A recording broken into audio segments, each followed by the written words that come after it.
Good afternoon, everybody. Jess here, and today I got something exciting for you. I am going on a tour today. It's kind of a last-minute tour. Something that interests me, so I'm going to take you guys on it. But first, I have been eating around town in the St. Louis area with some of my friends and coworkers, and because of that, I haven't filmed anything for today as far as like food wise, so I'm gonna have Jazz pop in the two restaurants that I've hit up, and I'll tell you guys a little more about them as you check out the restaurants. But this way it'll give me time to get over to where I'm going so that we can kick off our tour. So hang tight, enjoy these videos of my delicious food I've ate over the last couple of days, and I'll see you when I get to the tour. Okay guys, this is the menu for Rooftop 360. Rooftop 360 or 360 STL is located on top of Hilton St. Louis at the ballpark, and their hours are Monday through Sunday 4 to midnight. But yeah, I totally suggest checking this out. I actually ended up getting the birria tacos, which they were okay. They were a little more white people style tacos. But my buddies got the pizza over there, which I would highly recommend getting some pizza. And this is the view of Rooftop 360 off of South Broadway in St. Louis, right across from the ballpark. And so that you guys know, they open 2 hours before game day. So if you want to catch a drink and watch warm-up for the game, I totally suggest it. But the views were phenomenal. They do host events out there, so inquire within. It's on top of the Hilton. Like I said, you got to go up all the way to floor 26 or 36. I can't exactly remember. But if you're looking for a good time with drinks and views, this is the place to be, hands down. And if you don't want to be outside like I was, of course they have inside seating that you can see right here, and they have all their services in there, their bar service, and if you want it, you could actually walk and take the stairs up, but just take the elevator. As soon as you hit to the Hilton, just tell them where you're going and they will help you out. Next on this stop is Pappy's Barbecue, and Pappy's was founded in 2008, and it is opened by a gentleman who they called Pappy, and this barbecue joint is the talk of the town. There's a menu right there if you want to scan that QR code, but so that you know, they run out of items at Pappy's, so get there early, get the ribs. I highly suggest it. This joint has been featured on Food Network and ranked as #1 best barbecue ribs in America. It was on Man vs. Food when Adam came and checked it out.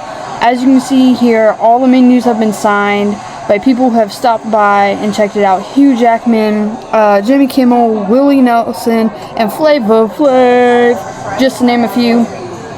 They also carry Fitz root beer, which, if you remember anything about my last video, I raved about. But yeah. Wintermobile. Y'all found the water? I highly suggest getting this place. It was phenomenal. It's Memphis style barbecue in St. Louis. I don't know if that plays a factor, but there, those ribs, that's exactly how they came out, with some sweet potato fries, and that's me cutting into them. 10 out of 10. I highly recommend going to Pappy's.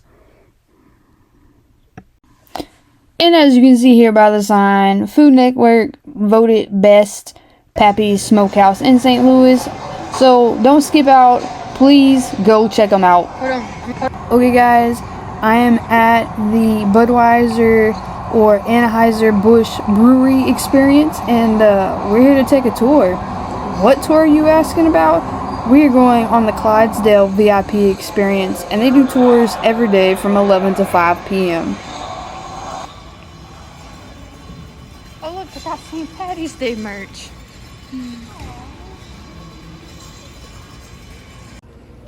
So as I waited for my tour, I thought I would be a little history buff and check out what this corner had and offered.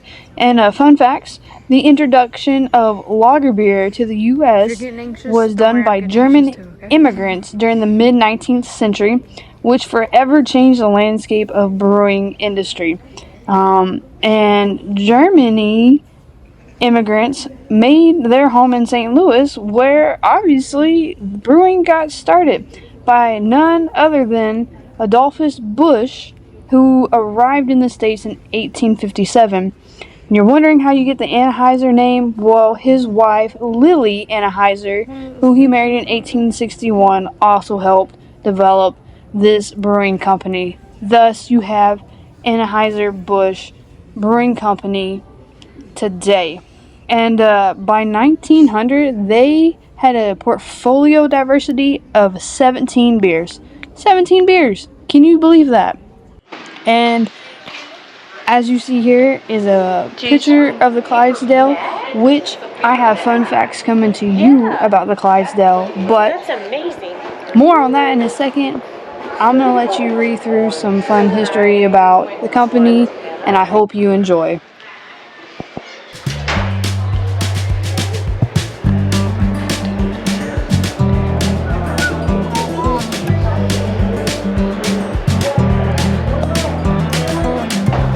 What's that? 1 million barrels in 1901.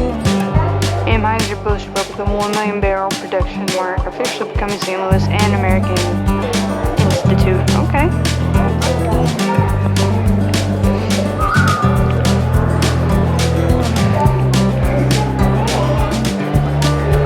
Budweiser's Clydesdales were first introduced to the public on April 7th, 1933 to celebrate the repeal of Prohibition.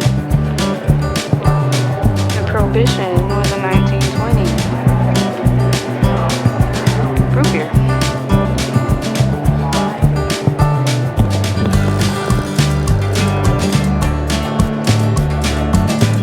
Dalmatians travel with each hitch, a tradition since the 1950s.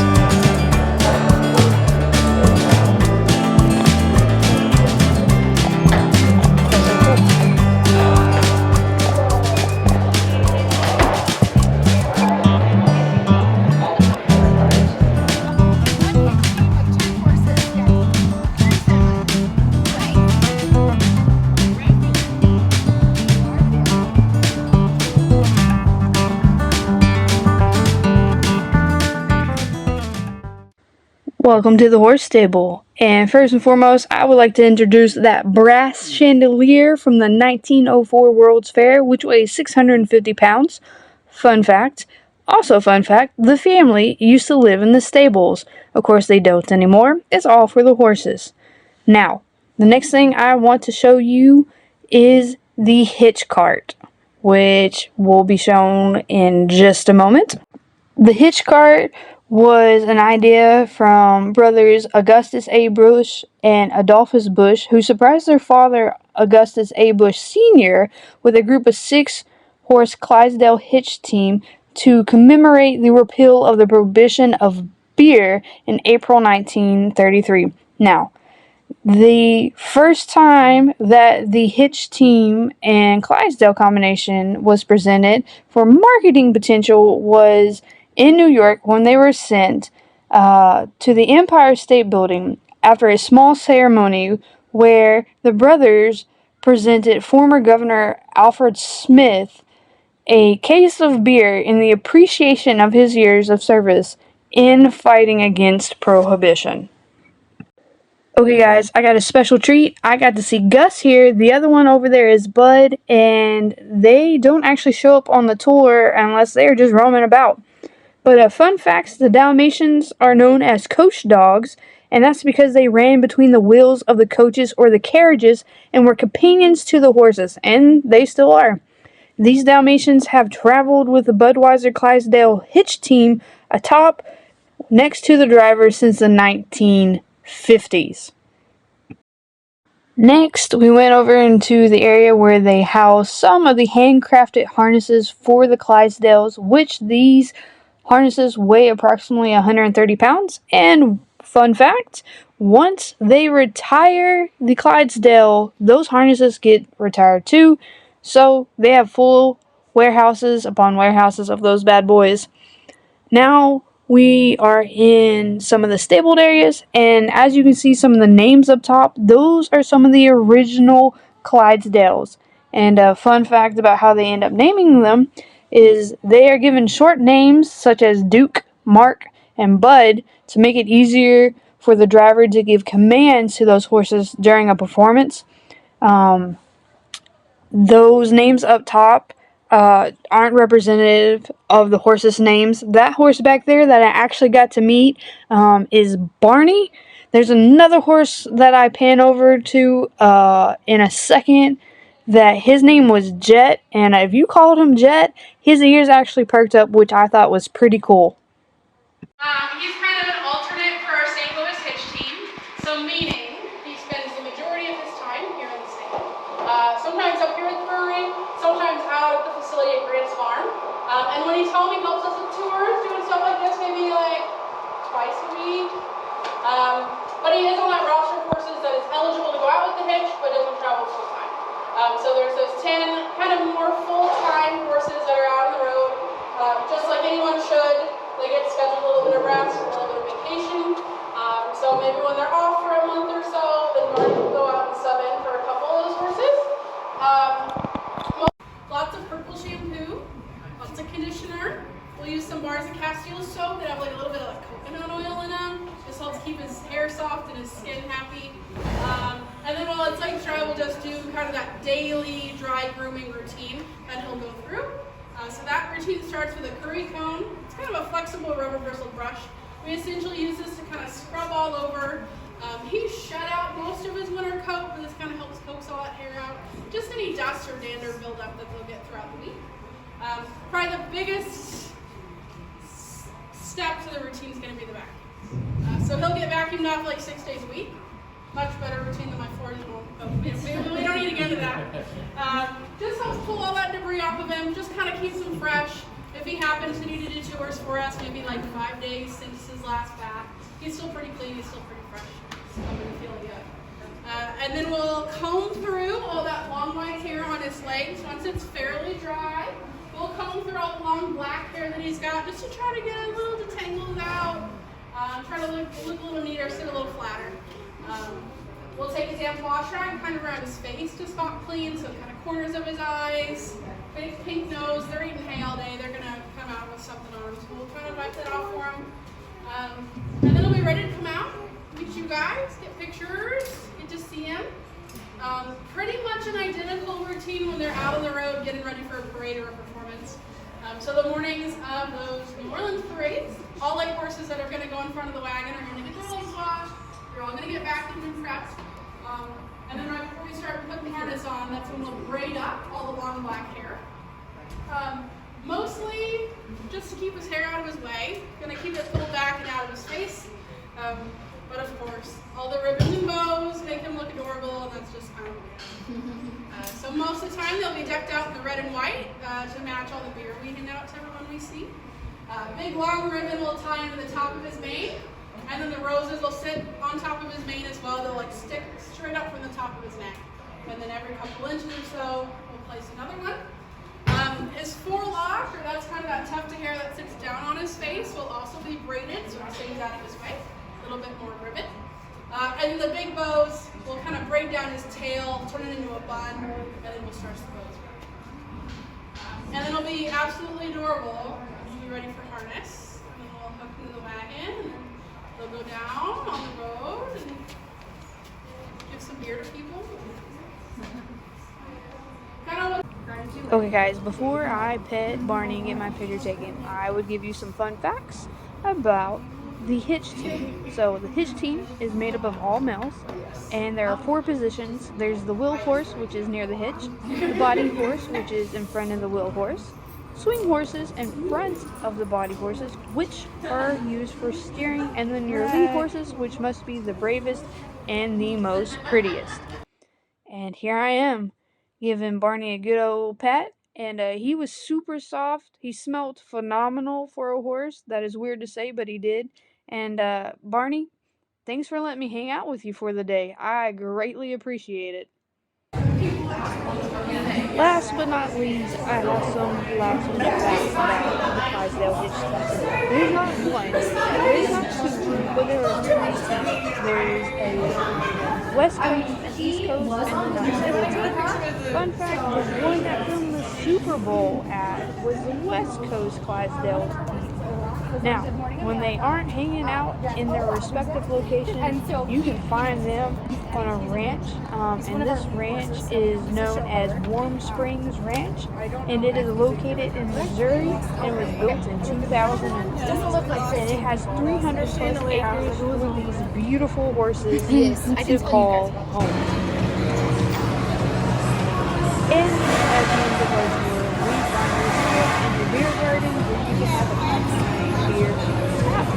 Here's the menu for all that are interested. So that you know, the beer garden is open from 11 to 6 every single day. And we host events out here too if you're interested.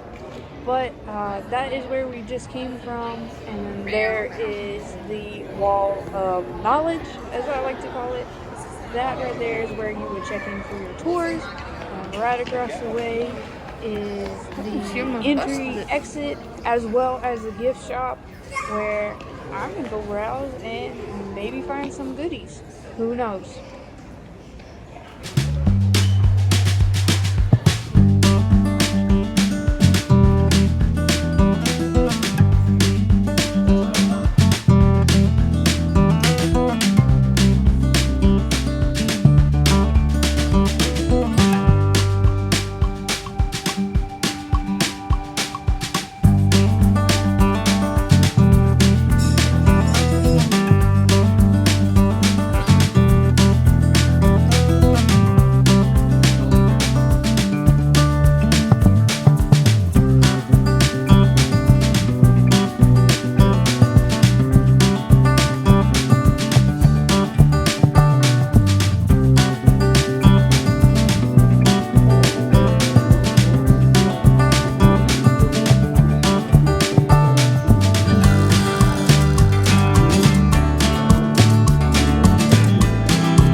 Alright guys, I've made it back from my tour at the Budweiser Anaheim Busch Brewery here in St. Louis, Missouri. I am only there for the horses and for the dogs. So you guys got to see a quick glimpse of the Dalmatians, Gus, and the other one's name is Bud, like I was telling you guys. But they didn't have any shirts exactly with the Dalmatians, so I got me a postcard to remember Gus and Bud by. And then as far as a shirt, I was looking for something that had Clydesdales, because that's what I went for, was for the horses. And then of course here's your 8-man team pulling the Budweiser. So you have your wheel, you have your lead horses, and then you have your steers, and then your body horses and everything like that, like we learned there on the tour. And of course I was looking for something that also said St. Louis, Missouri, so this shirt was the best one I could find. No, I don't drink beer. No, it's just everything on it had Budweiser, so this is what I got, along with the adorable Dalmatian. And then Jazz and I like to collect magnets for every place we go, so I got this sweet little magnet. But yeah, that's what I picked up on my trip. The gift shop was super huge. I only filmed like one side of it because that was a side that was empty. Everyone else was on the other side shopping through. They had merch for Natty Light, Busch, Michelob Ultra, Budweiser, of course. They had stuff for service members for the St. Louis Cardinals, for their new soccer team here in St. Louis, the St. Louis Blues, their hockey team, anything and everything, they had it there. So yeah, it was a great tour. So guys, that is going to wrap it up for me in St. Louis, Missouri. Work these last 2 weeks here has been exhausting. I'm not going to lie to you. It was really hard at the end of a work day. doing all the collaborations and mind melding and all that with my team, and getting out and doing things. That's why you just see some of the restaurants and everything, because we would go out rather than eating in our rooms, things that we picked up from like Whole Foods or Schnucks or Schnooks. Don't know how to pronounce that one yet. I'll have Jazz spell it out right here. So all you Midwesterns can tell me how to say it, please and thank you. But yeah, overall this trip was great. The times that I did get out to see the arch, to go to the aquarium, and then now to do the tour, fantastic. St. Louis people are great. There are hidden gems throughout, and I hope I found enough to at least get you started for your St. Louis trip. But yeah, I'll catch you guys later. Me and Jazz have more things planned for you.